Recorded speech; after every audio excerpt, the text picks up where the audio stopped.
Thank you very much, Dr. Risheimer. Obviously a very relevant point of discussion here, so thank you.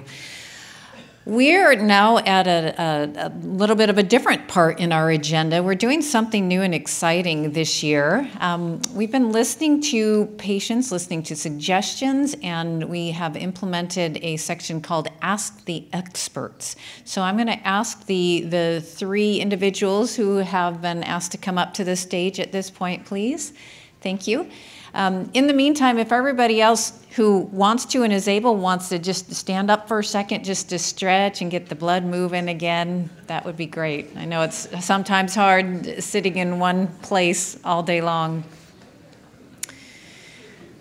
So don't go anywhere because you want to listen to all of this good information that's going to be shared. But yeah, just take a minute to stretch. While you're doing that, I'll remind you that after this program, we're going to ask everybody to exit the room, take a minute to stop by the silent auction table, and then take the opportunity to interact with exhibitors in the back of the room and out in the hallway. So again, we are at the point in this program, and feel free to sit down at any time. This is a section called Ask the Experts. This is the first time we've ever done it. So here in the room, you're able to ask questions of the experts. We've also collected some questions in advance, so we'll have a combination of those. And we're going to be sharing a microphone. So I'll be asking some questions. Sarah has a microphone, so if you have a question that you want to ask the experts here. So we're fortunate to have three experts here today. Dr. See Idp. Dr. Beydoun is a professor of neurology at the Keck School of Medicine at University of Southern California. He's also the director of USC's Neuromuscular Division at the Leslie P. Weiner Neurological Care and Research Center. He's a program director of the Clinical Neurophysiology Fellowship Training at USC and a diplomat of the American Board of Psychiatry and Neurology with subspecialty certifications in clinical neurophysiology, neuromuscular medicine, and pain medicine. And he's also a diplomat of the American Board of Electrodiagnostic Medicine. Whew. Jeffrey Ralph, MD, is an associate clinical professor in the Department of Neurology at the University of California, San Francisco. He's a practicing neurologist who specializes in diseases of the nerve, muscle, and neuromuscular transmission. In 2004, he was appointed director of the Neuropathy Center at UCSF Medical Center, and he attended the University of North Carolina at Chapel Hill School of Medicine, and he is also a Neuropathy Action Foundation board member. Francie Hsu, MD, is a neuromuscular medicine attending physician also.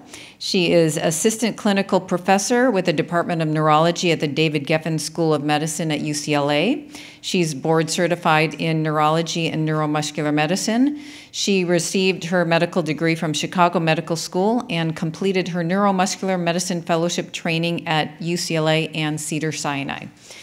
So we're going to take the next 20 minutes or so to ask questions of these very distinguished physicians.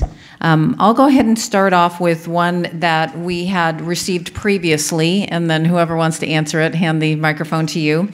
So first question, can neuropathy be prevented for people receiving chemotherapy for cancer? Who wants to take this one? Thank you so much. And what an honor to be sitting here with the giants in the field and dedicated patient advocates and professional, and of course, all of you. So to answer the question, could chemotherapy-induced peripheral neuropathy be prevented? And so actually, in keeping with the American Society of Clinical Oncology, there are actually currently no medications being advised to be used to prevent chemotherapy-induced peripheral neuropathy. However, there's definitely hope in helping to reduce the frequency of such an entity, and that is exercise. As we all have been hearing from other previous lectures from the renowned speakers. So actually, there are studies indicating that exercise can help to reduce the probability of this entity. So literature has showed a preliminary and some evidence, and so this is highly encouraged.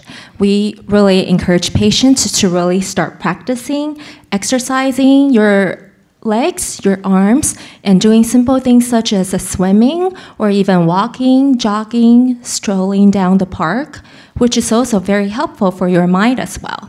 So does that answer your question? Kathleen, we have a question in the audience. Okay, thank you, Sarah.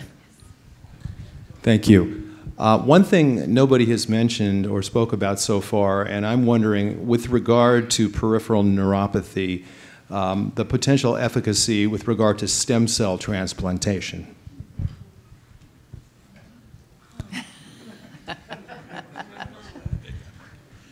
Well, that's still, stem cell is really now being used in neuromuscular disease for more serious conditions. So like trials in ALS, motor neuron disease. In neuropathy, it's still not yet, an evolving research, practical things to be done. There is a lot of science done. There are some other neuromuscular disease where delivery of gene via viral vectors is being done. But this is not yet clinically available to use for patients with neuropathy. Again, we're talking about certain kind of neuropathy, or what you probably mentioned is like genetic neuropathy, but there is some exciting treatment in neuromuscular disease for genetic disease, and as Dr. Lewis mentioned, there is a genetic form of neuropathy where there will be treatment available that can alter the production of a certain protein that's toxic to the nerve, and that will be life-changing to the patient in terms not only halting the disease, but slowing the progression.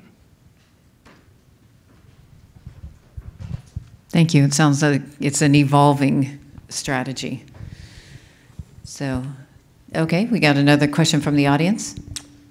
Is there anything that you can suggest in terms of lifestyle changes or medications that can slow the progression of peripheral neuropathy as it exists in the feet?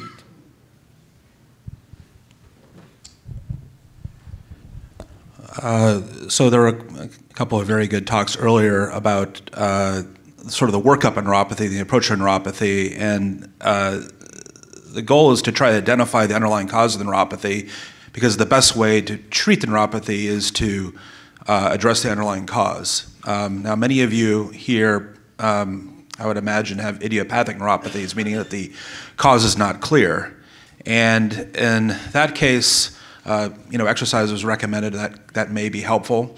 There are some supplements that are recommended. Most supplements, the evidence is fairly weak, and for many of them, they were studied in the context of diabetic neuropathy. But in terms of one specific intervention, I do tend to recommend alpha-lipoic acid to my patients, sometimes even if they have an idiopathic neuropathy. Again, the evidence is, not strong or really not existent, but it is a fairly safe thing to try. So that's one specific thing. Thanks for the question, and definitely the information is very valuable. Definitely agree with that. We need to first figure out what the underlying cause for the neuropathy is. And as we have discussed, it could be nutritional excess, nutritional deficiency, metabolic issues, could be toxin. And I like to also bring out the point that it's very possible there's a hereditary component to this neuropathy. And so, as Dr. Lewis also mentioned about this exciting drug, so we have actually this antisense drug that can be targeted to the human mRNA at the gene level that can possibly halt or slow the progression of a hereditary neuropathy.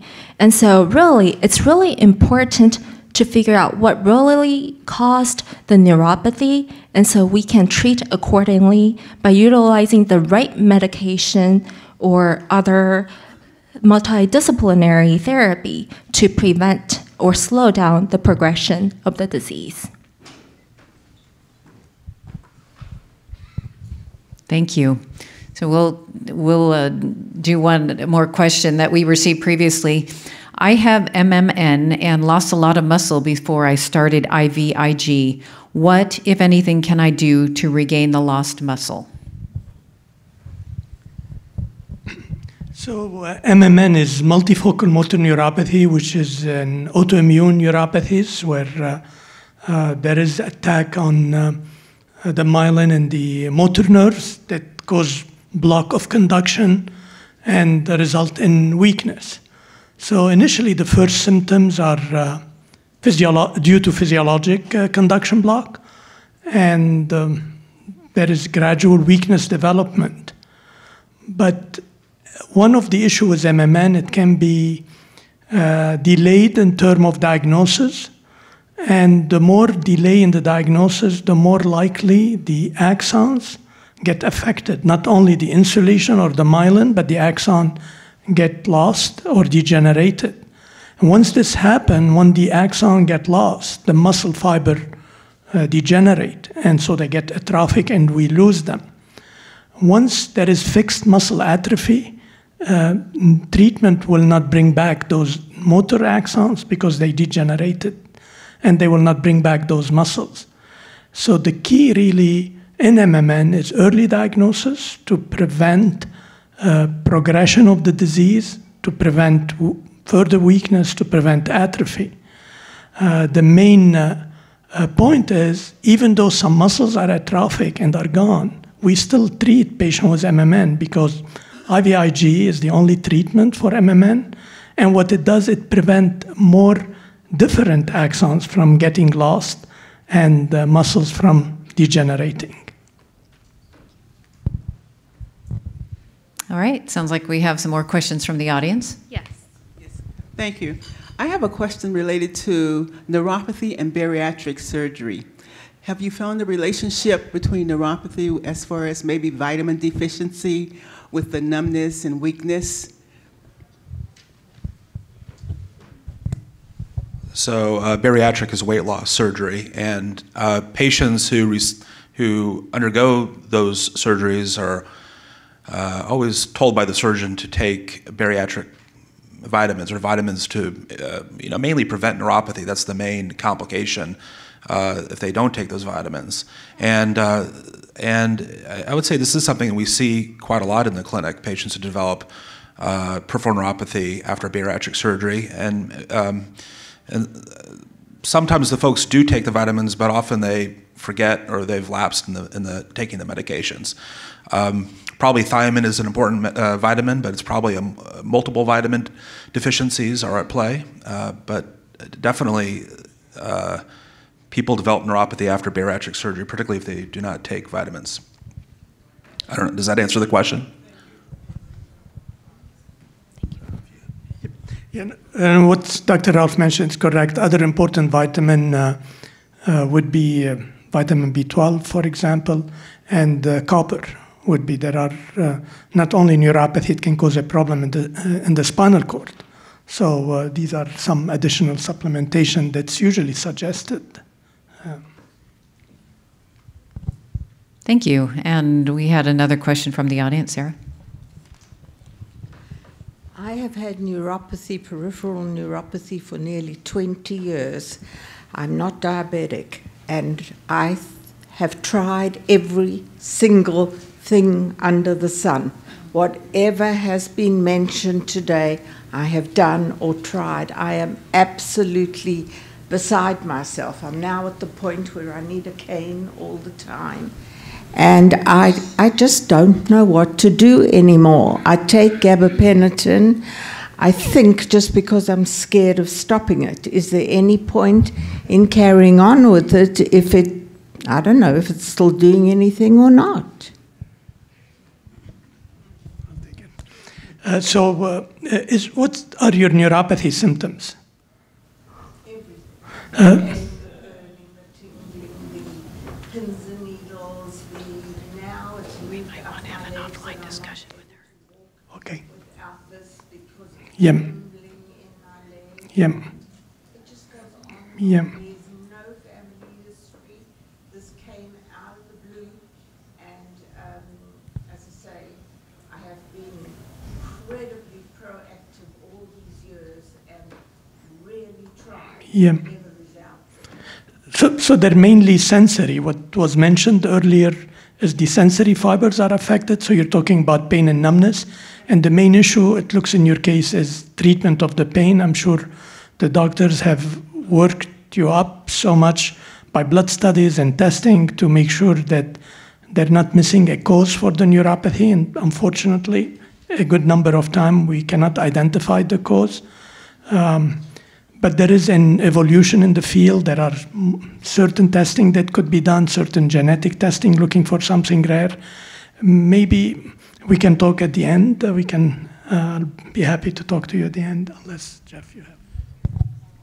I would just say that, we don't have like the syphilis, patient education event because, we have great treatments for syphilis. It's kind of a weird analogy, but our, doctors and science, obviously the treatments are not terrific. I mean, that's why we have these educational events, and our interventions are not perfect. I mean, many of you have neuropathic pain, and it's sometimes frustrating to really think that the categories of treatments that we have are only like 3 or 4 broad categories. So obviously a lot needs to be done.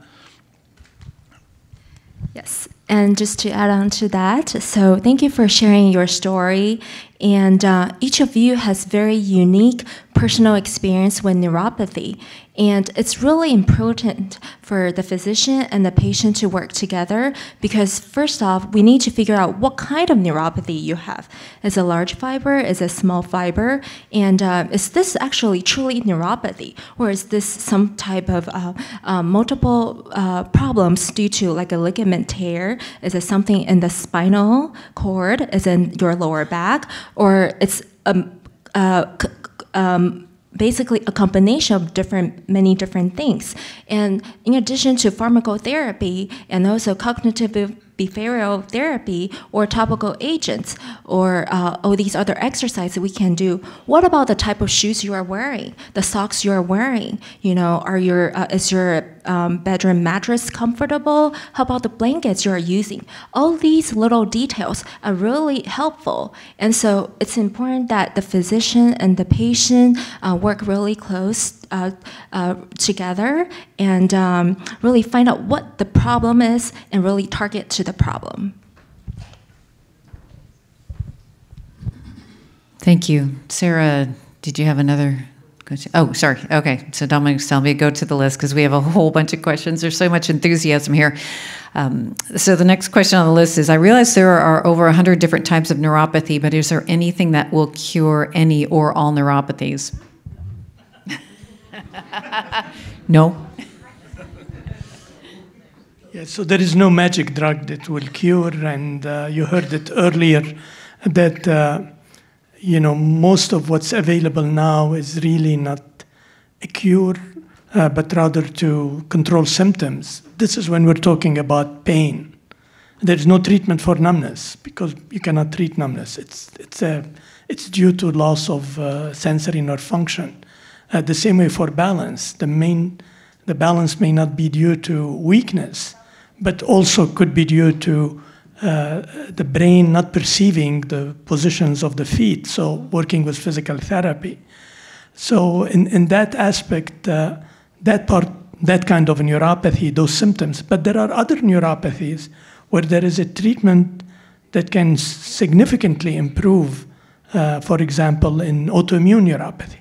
So, IVIG, steroids, but are really quite important. And for example, in See Idp or even multifocal motor neuropathy, those treatment can induce remission in some patients, and they may not need the treatment anymore. So in a sense, that's a cure. And again, identifying the cause would be very important, and trying to control, for example, diabetes. Diabetes is the commonest cause of neuropathy in the United States. And if we treat diabetes, you significantly improve neuropathy and lessen the progression, and that has been quite validated in studies that shows the importance of glucose control. We've only got a couple of minutes left in this program. I know there's a lot of energy and enthusiasm, so I apologize. We're not going to be able to get to every question in the audience today during this program, but perhaps if the speakers are going to be around for a few minutes, they might be able to talk during the break. So I'll ask one more question here and then one quick question from the audience, and then we'll have to wrap, unfortunately. So one question from the previous list. What are the differences between CIDP and MMN? Okay, so the question has to do about CIDP and MMN. They're both autoimmune diseases. CIDP, the presentation is motor and sensory. So the patients come in with things like the foot slapping the ground, difficulty getting out of chairs, difficulty reaching things off of shelves. But the patients also have numbness and tingling, difficulty with balance. Multifocal motor neuropathy, however, is a pure motor presentation, meaning that the patient has weakness often in the upper limbs, usually, so difficulty manipulating things, pinching, writing, fastening buttons, that type of thing. So that's the main clinical distinction. There are some overlapping treatments, so IVIG is an effective therapy for both conditions.